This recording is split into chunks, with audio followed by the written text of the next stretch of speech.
Ces entités dont je parle sont mentionnées dans de très nombreux textes anciens sur toute la Terre. Voici une liste intéressante à mon avis. Les chamans d'Amérique centrale les appelaient les flyers, ceux qui sont avec des ailes. Les gnostiques les appellent archons. Et les islamiques, l'islam, même avant la création de l'islam, mentionnait ces entités en tant que djinns. Mais c'est différents noms pour la même chose exactement. Alors, ce que disent les gnostiques ainsi que l'islam, c'est que les djinns, par exemple, étaient créés à partir de feux lumineux ou de feux sans fumée.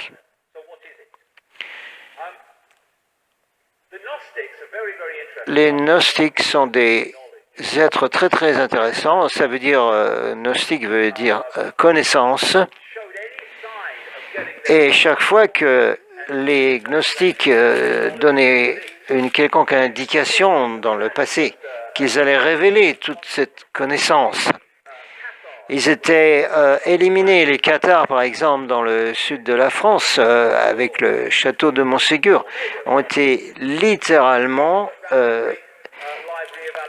éliminés de la terre. Ceux qui tenaient la bibliothèque d'Alexandrie, par exemple, qui contenait un nombre incalculable de manuscrits, chaque fois, ces gens ont été éliminés. En résultat de cette élimination totale des gnostiques, plus rien n'est resté décrit. Mais voici qu'en 1945, à un endroit qui s'appelle Nag Hammadi en Égypte, a été trouvé une jarre contenant de très nombreux manuscrits de ces gnostiques qui datent d'il y a environ 1600 ans probablement. Ces gnostiques, c'était des mystiques qui étaient capables d'aller dans d'autres plans d'existence et dimensions. Ils avaient donc une connaissance très très étendue. Et voici donc ce qui a été trouvé dans ces manuscrits de Nag Hammadi, des textes gnostiques. Donc ici nous avons le Dieu qui est sur terre et qui est appelé par les gnostiques le Seigneur Archon, un demi-dieu, demi-urge. Et les gnostiques, dans ces manuscrits, font la relation entre ces êtres archons et le Dieu de l'Ancien Testament, le Dieu Yahvé. Et ils disent également qu'ils ont créé l'univers physique, à l'exception de la Terre, de la Lune et du Soleil. Nous parlons de notre système solaire ici. Donc les archons veut dire autorité, signifie ceux qui dirigent, les dirigeants. Et les gnostiques disent que les archons étaient là depuis le début des temps de la civilisation humaine.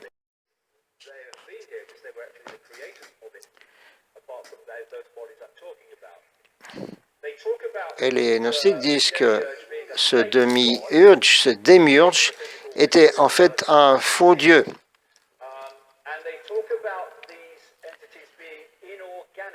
Ils disent également que ces entités sont inorganiques, un peu comme des formes robotiques.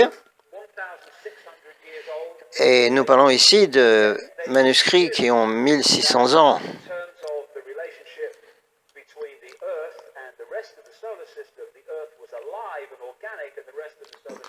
Et les gnostiques disent que la Terre était organique tout à fait avant l'intervention de ces archons, mais que le reste qui était juste autour de la Terre ne l'était pas. Voici par exemple ici une représentation du monde des archons. Ils n'ont pas de créativité. Et leur monde est totalement dénué de toute vie. Et moche, horrible. Donc c'est donc ici une photo, une représentation symbolique, par exemple, du monde des archons. Alors, les textes disent que les archons n'ont pas de physicalité, ni d'émotion, ni d'imagination, surtout. C'est-à-dire, ils envient les humains pour la capacité de création à partir de l'être divin que sont les humains et ce qu'ils ne sont pas, ce que les archons ne sont pas. Ils peuvent donc imiter, mais pas faire d'innovation. C'est-à-dire, le texte ancien parle de imiter. Par exemple, si vous leur donnez une page blanche, ils ne sauront pas quoi en faire. Par contre, vous leur donnez une page où il y a des dessins, des écritures, quelque chose, des symboles, ils vont l'imiter, en faire une copie, comme avec une photocopieuse.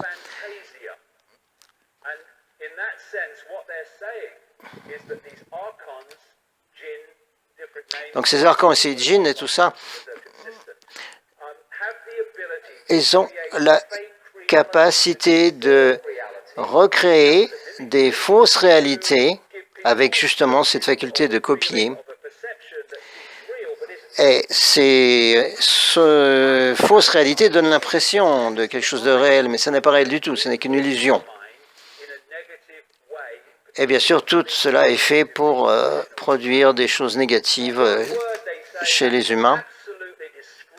Alors, un mot qui les décrit vraiment totalement dans ces textes est le mot déception.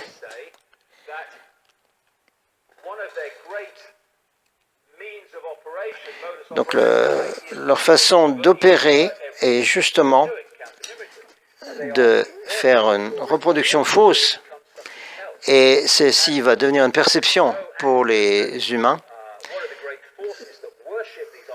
Donc on ne s'étonnera plus que la force sur Terre qui a une dévotion aux archons, tout ce qui est satanique, utilise des symboles tels que le pentagramme inversé ou la croix inversée.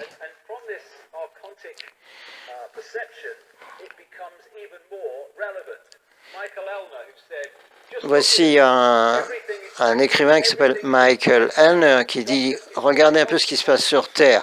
Tout est fait à l'envers. Les docteurs détruisent la santé. Les juges et les avocats détruisent la justice. Les universités détruisent la connaissance. Les gouvernements détruisent la liberté.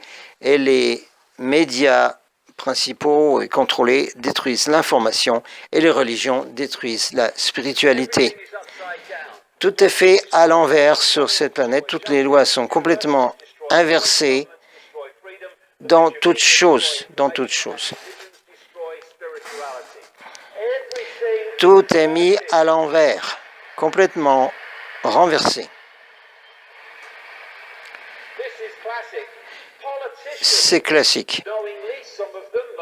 Les politiciens, certains le sachant parfaitement, d'autres non, sont là pour mettre en place l'agenda des archons.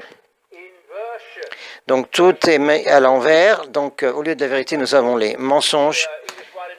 Bon, il y a Novel Coward, par exemple, qui dit c'est décourageant de voir combien de gens sur la Terre sont choqués par l'honnêteté et très peu par la déception et le mensonge. C'est la déception qu'on l'on voit partout. Donc, toutes ces forces qui opèrent derrière ceux qui apparaissent être les dirigeants.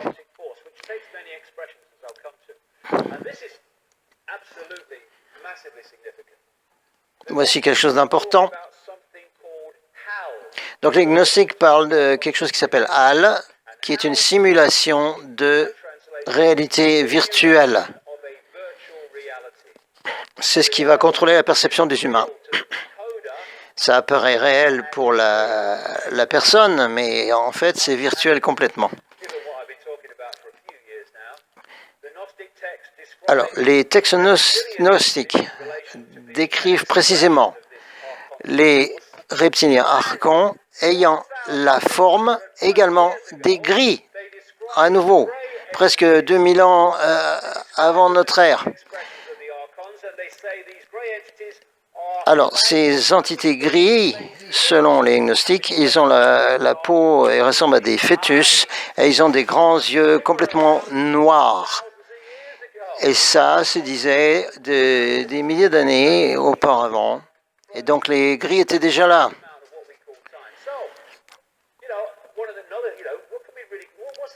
Donc, je continue à dire que les reptiliens dirigent la planète.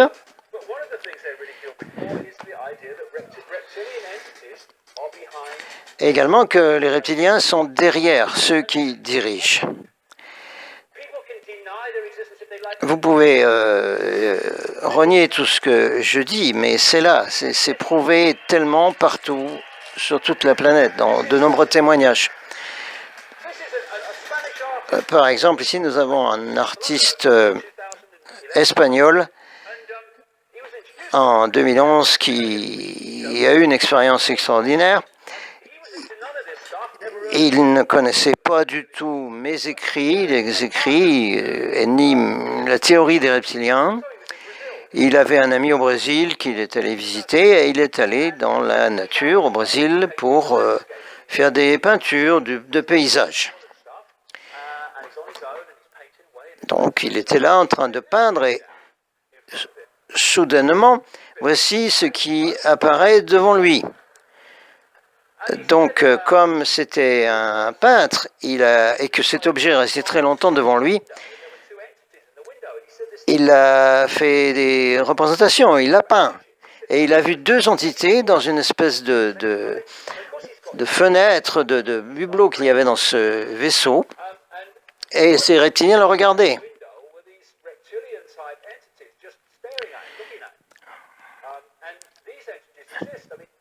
Ces entités existent, on les trouve partout et les représentations qui en sont données se reconnectent les unes les autres, ça ressemble tout le temps. Et par exemple, le journal Daily Mail en Angleterre a fait un article incroyable qui dit clairement « Bienvenue à nos leaders reptiliens qui, selon les scientifiques, peuvent tout à fait exister sur d'autres planètes. »